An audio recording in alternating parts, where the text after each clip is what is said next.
Hello छात्र छात्राओं, चलिए इलेक्ट्रिक चार्ज एंड फील्ड से ही हम नए क्वेश्चंस की तरफ आगे बढ़ते हैं। आइए देखते हैं, नया क्वेश्चन सॉल्व करते हैं।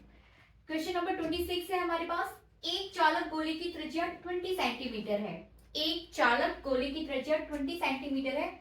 उस पर 6.4 इंटू 10⁻⁹ कूलम आवेश एक समान रूप से वितरित है।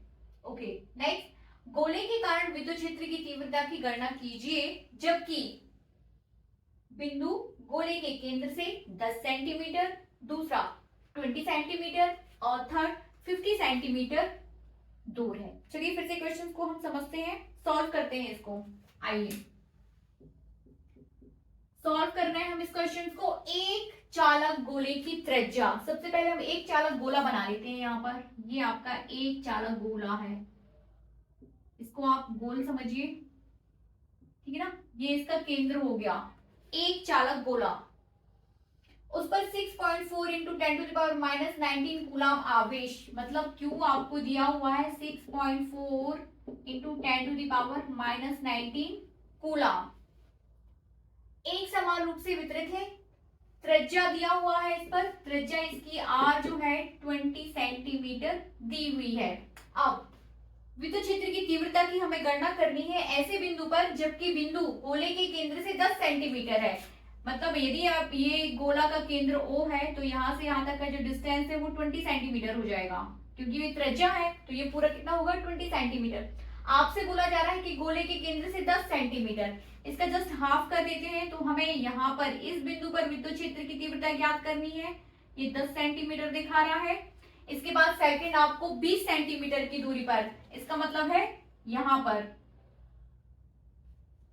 20 सेंटीमीटर का मतलब हो जाएगा कि 20 सेंटीमीटर त्रिज्या दी हुई है तो हमें गोले पर, गोले के इस पृष्ठ पर विद्युत क्षेत्र की तीव्रता ज्ञात करनी है। और तीसरा हो जाएगा 50 सेंटीमीटर। 50 सेंटीमीटर मतलब गोले के बाहर, इसका मतलब है तीन कंडीशन में हमें विद्युत क्षेत्र की तीव्रता ज्ञात करनी है। पहला गोले के अंदर, दूसरा गोले के पृष्ठ पर और तीसरा गोले के पृष्ठ से बाहर, है ना। अंदर हो जाएगा, दूसरा पृष्ठ पर और तीसरी कंडीशन हो जाएगी हमारी पृष्ठ के बाहर,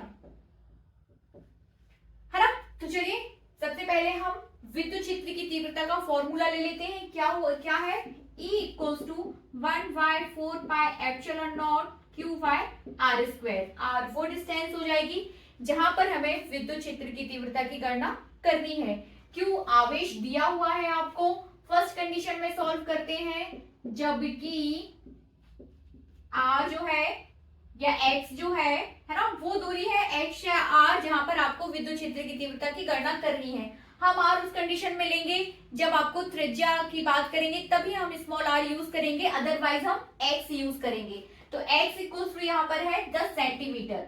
हम जानते हैं कि ये पॉइंट कहां पर आएगा, गोले के केंद्र के अंदर। तो गोले के केंद्र के अंदर या गोले के अंदर, ठीक है ना, चालक गोले के अंदर विद्युत क्षेत्र की तीव्रता कितनी होती है, 0। तो यहां पर आंसर हो जाएगा E इक्वल्स टू 0, जबकि बिंदु गोले के अंदर है। फर्स्ट कंडीशन में आपके पास आंसर आया है 0। सेकंड कंडीशन देखते हैं।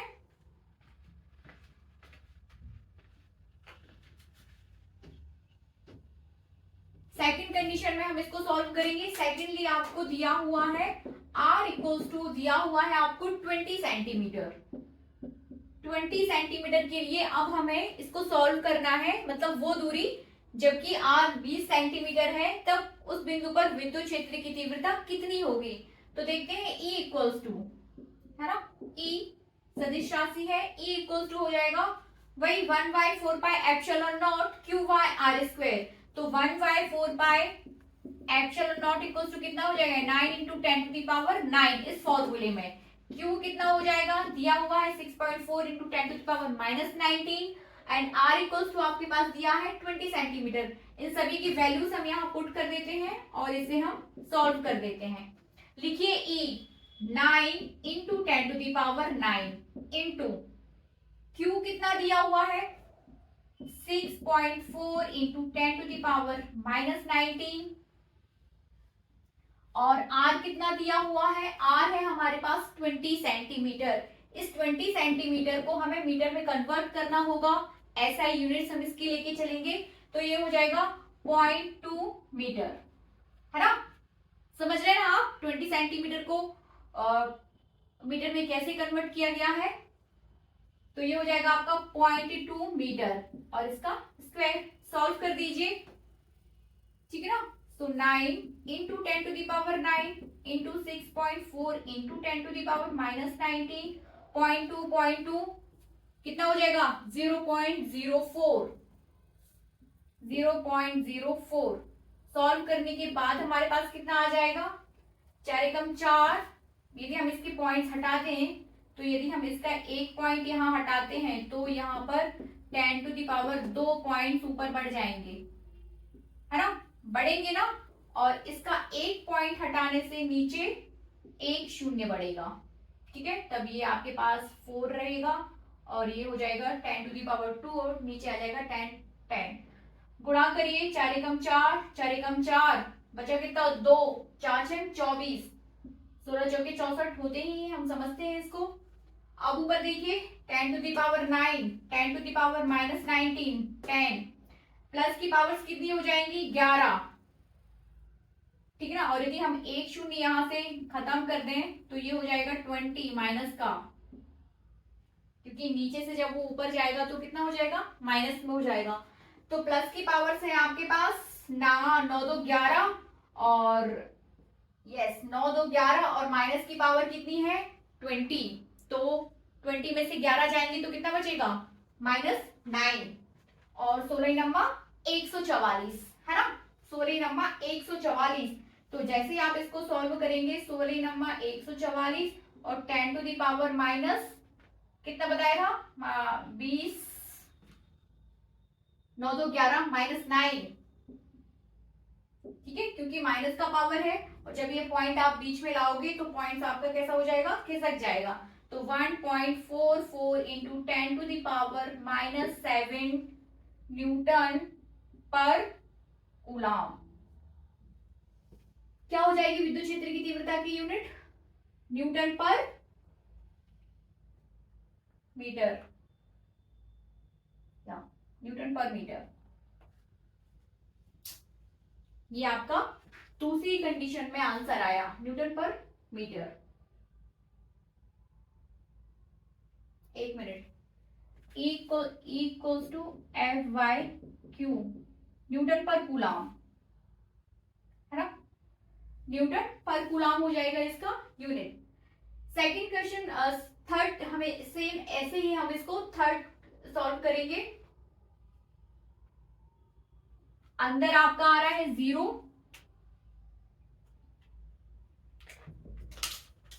यहां पर आंसर आ रहा है 0 जब पॉइंट के अंदर है। इधर आ जाएगा 1.44 इंटू 10⁻⁻7 न्यूटन पर कूलम और यहां पर हम निकालेंगे।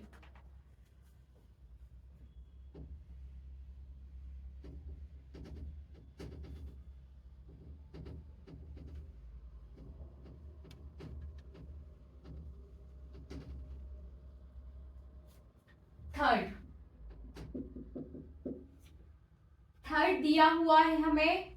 अब यहाँ हम आर ना लेके एक्स लेंगे। आर का मतलब हो जहाँ है त्रिज्या, तो त्रिज्या ना होकर अब आपका जो जहां पर आपको विद्युत क्षेत्र की तीव्रता निकालनी है वो बिंदु आपका पृष्ठ के बाहर है, तो यहाँ पर हम एक्स लेंगे और एक्स इक्वल्स टू आपको दिया है 50 सेंटीमीटर, ये हो जाएगा 0.5 मीटर, ठीक है ना।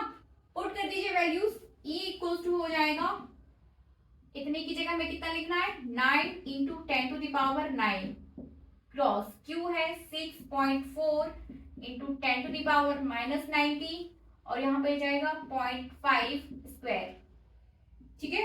ई इक्वल्स टू हो जाएगा आपके पास 9 इंटू 10⁻9 इंटू 6.4 इंटू 10⁻19 0.25 25 पचम 25 और 2 अंक बाद दशमलव, तो आप इसको यहाँ पे 0.25 आ जाएगा। जैसे आप इसको सॉल्व करोगे आपके पास आ जाएगा 2.304 इंटू 10⁻⁻8 न्यूटन पर कूलम। तीसरी कंडीशन के लिए आंसर हमारे पास आया है 2.304 into 10⁻⁻8 Newton per coulomb. Answers को हम एक बार फिर से देख लेते हैं, रिवाइज कर लेते हैं। आप क्वेश्चन को फिर से देखते हैं। आपके पास एक गोला दिया हुआ था, उस गोले पर 6.4 इंटू 10⁻⁻19 कूलम आवेश को एक समान रूप से पूरे गोले के पृष्ठ पर वितरित कर दिया गया था। आपको निकालना था गोले के केंद्र से r दूरी पर स्थित गोले के केंद्र से 10 सेंटीमीटर की दूरी, 20 सेंटीमीटर की दूरी और 50 सेंटीमीटर की दूरी पर स्थित बिंदु पर विद्युत क्षेत्र की तीव्रता। गोले 10 सेंटीमीटर का जो बिंदु था वो गोले के अंदर था। हम जानते हैं कि गोले के अंदर किसी भी बिंदु पर विद्युत क्षेत्र की तीव्रता कितनी रहेगी? 0, चाहे वो 10 हो, 9 हो, 8 हो, 11 हो, 19 ही क्यों ना हो। यदि त्रिज्या 20 सेंटीमीटर है तो 20 के अंदर के जितने भी बिंदु होंगे वहां पर विद्युत क्षेत्र की तीव्रता 0 हो जाएगी। उसके बाद हमने निकाला गोले के पृष्ठ पर विद्युत क्षेत्र की तीव्रता, तो हमारे पास आंसर आया 1.44 इंटू 10⁻⁻7 न्यूटन पर कूलम। इसके बाद थर्ड, हमने गोले के केंद्र से 50 सेंटीमीटर की दूरी पर विद्युत क्षेत्र की तीव्रता की गणना की, तब हमारे पास आंसर आया, वो बिंदु आपका पृष्ठ के बाहर हो गया था, तब हमारे पास आंसर आया 2.304 into 10⁻⁻8 Newton per coulomb. Solve करते रहिए इस टाइप के क्वेश्चंस। ऐसे ही कई क्वेश्चंस, मतलब इस कॉन्सेप्ट पर आपको कई क्वेश्चंस मिल सकते हैं, आपको सिर्फ ऐसे ही सॉल्व करना है। फॉर्मूला विद्युत क्षेत्र की तीव्रता के लिए यही लगेगा, E = 1/4πε0Q/r²। आपको ध्यान देना है कि प्रश्न में सारे के सारे यूनिट्स जो हैं वो एक ही पद्धति के होने चाहिए। यदि या तो आप सीजीएस ही यूज करिए या फिर आप एसआई ही यूज करिए। ऐसा नहीं होना चाहिए कि आप कहीं पर सीजीएस ले रहे हो और कहीं पर एसआई। यहाँ पर देखिए आवेश आपको कूलम में दिया हुआ है जो कि एसआई यूनिट है, और यहाँ पर जो मीटर जो दूरियां हुआ है वो सेंटीमीटर में दी हुई है जो कि सीजीएस पद्धति में है। तो हमें सीजीएस को एसआई में या फिर आप एसआई को सीजीएस में कन्वर्ट कर लीजिए। मतलब तीनों ही जितनी भी यूनिट्स हैं, जितने भी मात्रक हैं, उनको एक ही पद्धति में कन्वर्ट करने के बाद ही हमें क्वेश्चन को सॉल्व करना है। Okay, thank you so much.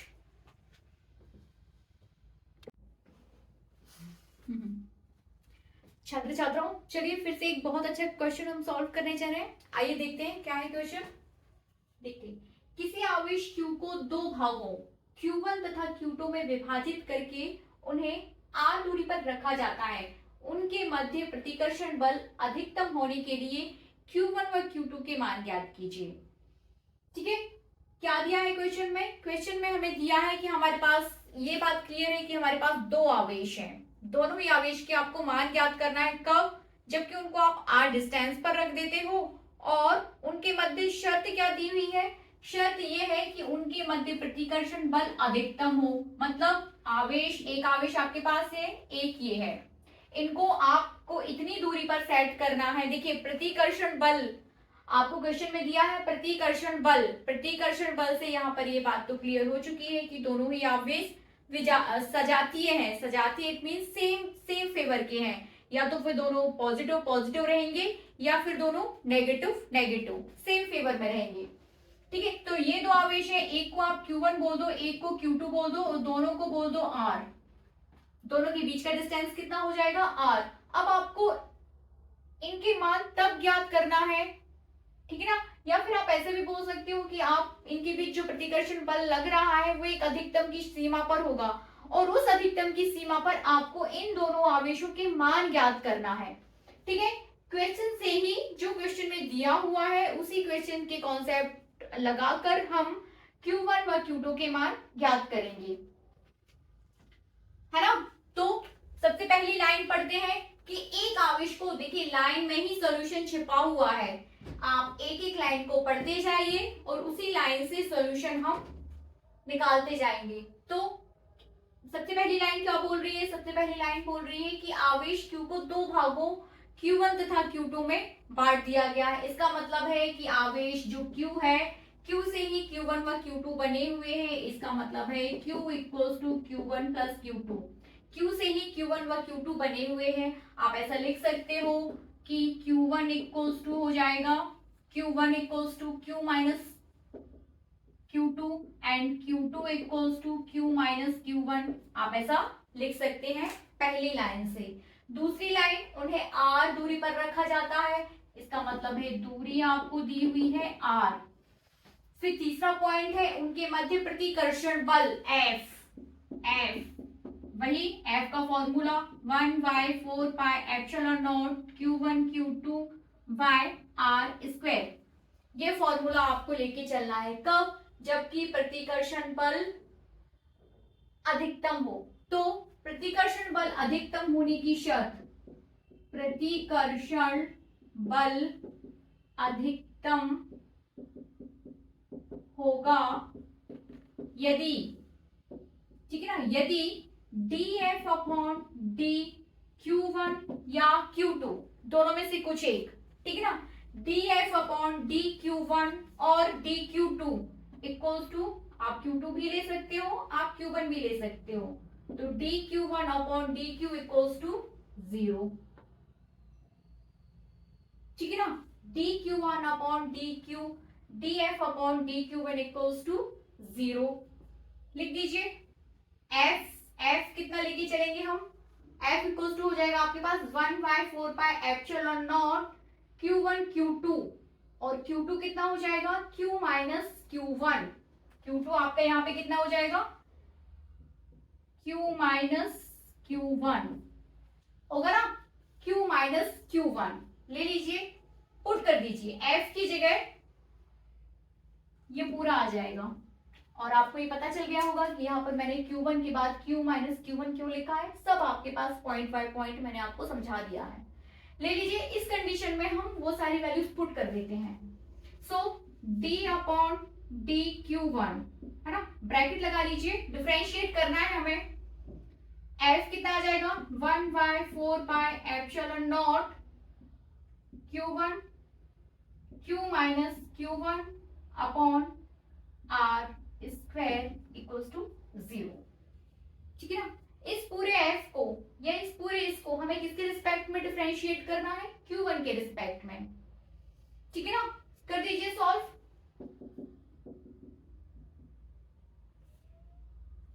जो वैल्यूज Q के लिए कांस्टेंट है उन्हें हम बाहर ले लेते हैं, बाकी चीजों को अंदर रखते हैं। तो Q1 के लिए क्या कांस्टेंट है 1/4 pi epsilon naught and R square, बाहर ले लेते हैं इसको 1/4 pi epsilon naught into R square, अंदर बचेगा D upon d Q1 inside the bracket Q1 Q minus Q1 equals to 0, ठीक है। आगे सॉल्व करिए, उसे साफ कर देते हैं, ठीक है। ये आप अपने पास रखिए, अब मैं इसको साफ कर रही हूं, बीच में खींच लेते हैं एक लाइन, ठीक है, और आगे बढ़ते हैं। ये आ जाएगा आपका 1/4 pi epsilon naught R square as it is D upon d Q1 as it is. सबसे पहले इस ब्रैकेट को सॉल्व कर लेते हैं, Q1 का Q से इंटू हो जाएगा, तो Q1 Q आ जाएगा, माइनस लगाइए एज इट इज। अब Q1 से इंटू करेगा तो कितना आ जाएगा Q1 स्क्वायर, ये 0 लिखना नहीं भूलेंगे हम, है ना। यहाँ पर ये 0 आपका एज इट इज रहेगा। आगे देखिए 1/4 pi epsilon naught R square as it is D upon d Q1। अब इस D Q1 को मैं पूरे, चूंकि आप कक्षा 12 के छात्र छात्रा हैं इसलिए डायरेक्ट ना कर कर मैं पॉइंट बाय पॉइंट इसको सॉल्व करूंगी, मैं डायरेक्ट बिल्कुल भी नहीं करना चाहती, ठीक है ना। D upon d Q1 inside the bracket Q1 Q, बंद करिए, माइनस लगाइए। अब ये D Q1 इसके साथ आ जाएगा D upon d Q1 square, बड़ा वाला ब्रैकेट और ये 0। चलिए आगे हम इसे सॉल्व करेंगे, है ना। 1/4 आर स्क्वायर। Q1 के रिस्पेक्ट में हम इसे सॉल्व कर रहे हैं, ठीक है ना। तो कितना आ जाएगा Q1 इसके साथ इसका डिफरेंशिएशन कितना आएगा, Q1 के रिस्पेक्ट में Q1 Q का, ठीक है ना, Q1 Q का कितना आएगा Q माइनस यहाँ पे कितना आ जाएगा 2Q1 आएगा ना, 2Q1 Q1 के रिस्पेक्ट में Q1 स्क्वायर का तो 2 याद हो जाता है ना, h to the power n, तो n h to the power n minus 1। आपके पास यहाँ पे Q1 स्क्वायर तो 2 सामने आ जाएगा, Q1 2 माइनस 1 तो 2 में से -1 2 में से 1 जाएगा तो 1 की पावर, ऐसा यहाँ पे 2Q1 आ जाएगा, है ना, इक्वल्स टू 0, ठीक है, इक्वल्स टू 0। ये भी इसके नीचे जाएगा तो कितना हो जाएगा 0। तो आप इसको जब इसको सॉल्व करेंगे तो आप ऐसे लिख सकते हैं कि Q minus 2Q1 equals to 0, Q equals to 2Q1, Q1 equals to Q upon 2, ठीक है ना। Q इक्वल्स टू आ गया आपके पास Q1 equals to Q upon 2, वैसे ही Q2 इक्वल्स टू आ जाएगा Q अपॉन 2, ये आपका आंसर हो जाएगा, है ना। क्या पूछा गया था आपसे कि प्रतिकर्षण बल अधिकतम होने के लिए Q1 व Q2 के मान ज्ञात कीजिए। तो Q1 व Q2 के मान Q के जस्ट हाफ हो जाएंगे। यदि Q आपका 5 कूलम का है तो Q1 2.5 हो जाएगा and Q1 equals to Q2। Question में ही आपको दिया हुआ है कि Q1 Q2 के मान बराबर ही हैं। इसके बाद यदि Q आपका 10 कूलम है तो Q1 और Q2 के मान कितने हो जाएंगे 5 कूलम, इट मींस हाफ। ये पूरा आंसर इस तरीके से आपको इसको सॉल्व करना है। ये आप शर्त लेके चलोगे और शर्त के बाद इसको आपको सॉल्व कर देना है, पॉइंट बाय पॉइंट पूरा आपको मैंने सॉल्व करके दिया है। आप जरूर इस क्वेश्चन को बार बार एक बार फिर से सॉल्व करने की कोशिश करिए। मुझे विश्वास है कि आप लोगों से ये जरूर बनेगा। बिल्कुल भी टेंशन मत लीजिए, न्यूमेरिकल क्वेश्चन बिल्कुल भी टफ नहीं होते हैं। यदि एक बार आप उनके फॉर्मूले, उनके कॉन्सेप्ट यदि एक बार आप सीख जाते हो तो आप उन्हें फिर इजीली सॉल्व कर सकते हो। फॉलो करते रहिए मुझे और न्यूमेरिकल क्वेश्चन सॉल्व करते रहिए। Thank you.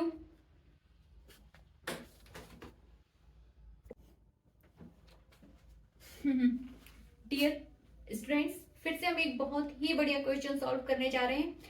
ध्यान से देखिए किस तरीके से क्वेश्चन है और किस तरीके से सॉल्व होगा।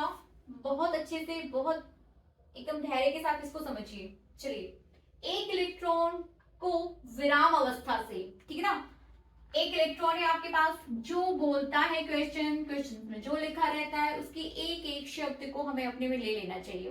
क्वेश्चन में दिया गया है कि एक इलेक्ट्रॉन को विराम अवस्था से, मतलब अभी विराम में है, फिर वो चलना स्टार्ट करेगा, मूव होगा, ठीक है ना। विराम अवस्था से एक समान विद्युत क्षेत्र, ठीक है ना, विद्युत क्षेत्र कितना दिया हुआ है E 2 × 10⁴ न्यूटन पर कूलम, ठीक है ना। एक समान विद्युत क्षेत्र में त्वरित कराया जाता है। तो विराम अवस्था से इलेक्ट्रॉन जो है किसी विद्युत क्षेत्र में पहुंचेगा और जैसे ही वो उस विद्युत क्षेत्र में पहुंचेगा त्वरित हो जाएगा। कितने विद्युत क्षेत्र में पहुंचाया गया है उसको 2 × 10⁴ न्यूटन पर कूलम। इस विद्युत क्षेत्र में एक छोटे से इलेक्ट्रॉन को गति दी गई है और गति करने के बाद इसने विद्युत क्षेत्र में उसको पहुंचाया गया है। जैसे इतने इलेक्ट्रिक फील्ड में, इस तीव्रता के इलेक्ट्रिक फील्ड में इलेक्ट्रॉन्स पहुंचेगा तो त्वरित हो जाएगा, ठीक है ना, त्वरित कराया जाता है। उसे 6.0 सेंटीमीटर दूरी तय करने में कितना समय लगेगा, ठीक है ना तो आपसे वेग पूछा जा रहा है यहाँ पर, ना त्वरण पूछा जा रहा है, ना आपको ये दिया गया है कि कितने वेग से स्टार्ट हुआ है, कितने वेग पर वो चलना बंद हो जाएगा, ठीक है ना। आपसे बस इतना आपसे बोला गया है इलेक्ट्रॉन है, उसको आपने गति दी, त्वरित हुआ, त्वरित होने के पश्चात वो कितना समय लगेगा कि वो 6 सेंटीमीटर की दूरी तय कर ले। 6 सेंटीमीटर की दूरी तय करने में इलेक्ट्रॉन्स को कितना समय लगेगा, ठीक है ना। तो पॉइंट आउट किया है हमने एक चीज, वो ये है कि उस पर जो इलेक्ट्रिक फील्ड क्वेश्चन में हमें दी हुई है वो कितनी है 2 × 10⁴ Newton per coulomb, distance it means S, S कितना दिया हुआ है 6.0 सेंटीमीटर, या फिर आप इसको 6.0 इंटू 10⁻⁻2 मीटर, है ना। सेंटीमीटर को यहाँ पर मीटर में कन्वर्ट कर लिया गया है। इसके बाद क्या दिया है, इसके बाद आपको कुछ नहीं दिया है, ई और एस दिया है और आपसे बोला गया है कि समय निकालिए। कैसे करेंगे, ठीक है ना। तो कैसे करेंगे, चलिए सबसे पहले हम कॉन्सेप्ट यहाँ पर लगाते हैं कि आपको एस निकालेंगे कैसे। एस के लिए आपको क्या चाहिए रहेगा, एस कैसे निकालते हैं, दूरी, 4 बराबर दूरी बटे समय, ठीक है ना। 4 बराबर दूरी बटे समय, समय दिया, समय आपको निकालना है और दूरी आपको दिए पर आपको चाल नहीं दिए, तो ये फॉर्मूला काम नहीं करेगा। ये फॉर्मूला होगा ना कि चाल बराबर दूरी बटे समय, समय आपको निकालना है, दूरी आपको दी है पर आपको चाल नहीं दी है, तो ये फॉर्मूला यहाँ पर काम नहीं करेगा। इसको साफ कर देते हैं, ये हमारा फॉर्मूला किसी काम का नहीं है, इसको यहाँ पर हमने साफ कर दिया, ठीक है। अब हाँ, एक चीज है कि आपको त्वरित किया गया है, त्वरित, त्वरित वर्ड आया है यहाँ पर, ये वर्ड आया है त्वरित, तो हम यहाँ पर त्वरण निकाल सकते हैं। यदि आपके पास त्वरण आ जाता है s equals to half a t square, ठीक है ना। s आपको दिया हुआ है, ठीक है ना, t आपको निकालना है और a, यदि आपको यहाँ से a मिल जाता है इस पूरे कॉन्सेप्ट से, a, यदि a आपको मिल जाता है तब आप यहाँ से समय निकाल सकते हो, है ना। कैसे, ये 2s हो जाएगा, 2s इक्वल्स टू, यदि हम इस क्वेश्चन का तृतीय गुणा करते हैं इसका समीकरण का, तो ये हो जाएगा 2s equals to a t square, t square equals to हो जाएगा 2s upon a, t equals to हो जाएगा under root 2s upon a, under root 2s upon a, ठीक है ना। इस फॉर्मूले को यूज करके आप टाइम निकाल सकते हो। t यहाँ पर टाइम है, s दूरी है जो कि क्वेश्चन में आपको दी हुई है, त्वरण आपको दिया नहीं है, तो त्वरण हम यहाँ पर निकाल सकते हैं। यदि विद्युत क्षेत्र की तीव्रता दी हुई है तब आप त्वरण यहाँ पर निकाल सकते हो, है ना। तो ये फॉर्मूला हम साइड में ले लेते हैं क्योंकि ये हम यूज करने वाले हैं। t equals to under root 2s upon a, ये फॉर्मूला हम यहाँ पर यूज करेंगे। चलिए, अब विद्युत क्षेत्र की तीव्रता आपको दी हुई है, तो विद्युत क्षेत्र की तीव्रता यदि आपको दी हुई है तो आप बल निकाल सकते हो, और बल कितना हो जाएगा, F, E और F में क्या संबंध होता है, E equals to F by Q, E equals to F by Q, ठीक है ना। तो F इक्वल्स टू क्या हो जाएगा, E Q, और यहाँ पर Q की जगह आप स्मॉल e लिख सकते हो, और वो है कितना, इलेक्ट्रॉन पर आवेश, इलेक्ट्रॉन पर आवेश। E कितना हो जाएगा, यहाँ से EF निकाल रहे हैं हम ना, E कितना दिया हुआ है, E है आपके पास 2 इंटू 10⁻⁻4, E हो जाएगा 1.6 इंटू 10⁻⁻19, F आ जाएगा यहाँ से 16 दूनी 32, 3.2 इंटू 10⁻⁻4 -19, कितना हो जाएगा, 9, 10, 11, 12, 13, मतलब 23, 23 न्यूटन। F निकालने का उद्देश्य आप समझ रहे होंगे कि मैंने यहाँ पर क्यों निकाला है। अब देखिए F बराबर होता है ma, यहां से त्वरण आपको मिल जाएगा ना, आपको a चाहिए था, a त्वरण मिल जाएगा तो त्वरण का मान आप वहां रख दोगे। F, ये F हमने लगाया, निकाला ही इसलिए ताकि आप इसमें वैल्यूज पुट कर सको, है ना। तो a कितना हो जाएगा, a इक्वल्स टू हो जाएगा F अपॉन m। F कितना निकाला है हमने, 3.2 इंटू 10⁻⁻23। A कितना हो जाएगा, 9.1 इंटू 10⁻⁻31 होता है ना। इलेक्ट्रॉन का मास ऑफ इलेक्ट्रॉन, यहाँ पर me है ये, है ना, mass of electron 9.1 into 10⁻31 kilogram. तो ये आपके पास यहाँ से ए मिल गया है। अब ये ए हमें पुट करना है वहां पर और इस पूरे इक्वेशन को सॉल्व कर देना है। पुट कर देते हैं, ये साफ कर देती हूं मैं।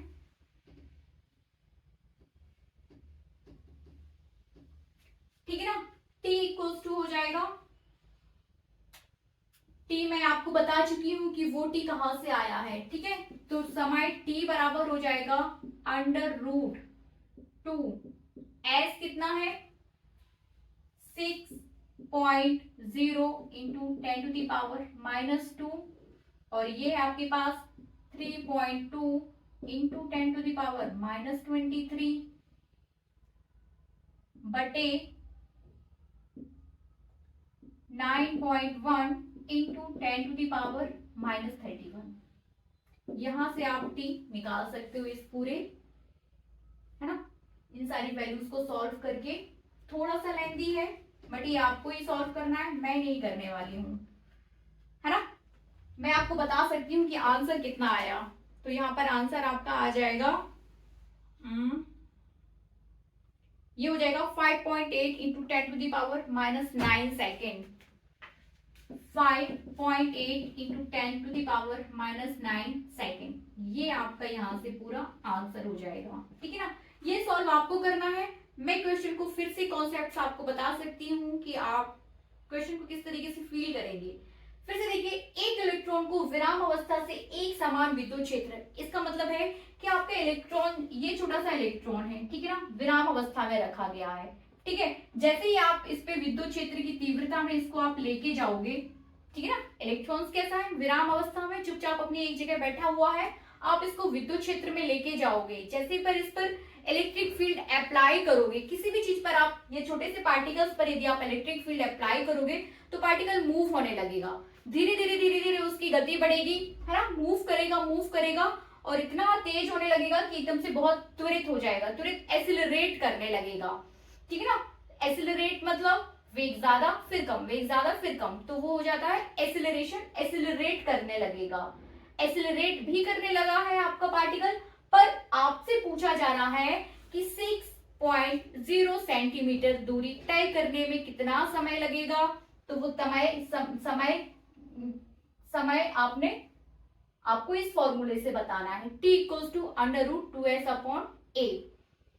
इस फॉर्मूले से आप समय निकाल दोगे। इसको आपको पूरा सॉल्व करना है। सॉल्व करने के बाद आपके पास आ जाएगा 5.8 into 10⁻⁹ second. Thank you so much. Solve करते रहिए और पढ़ते रहिए। Thank you.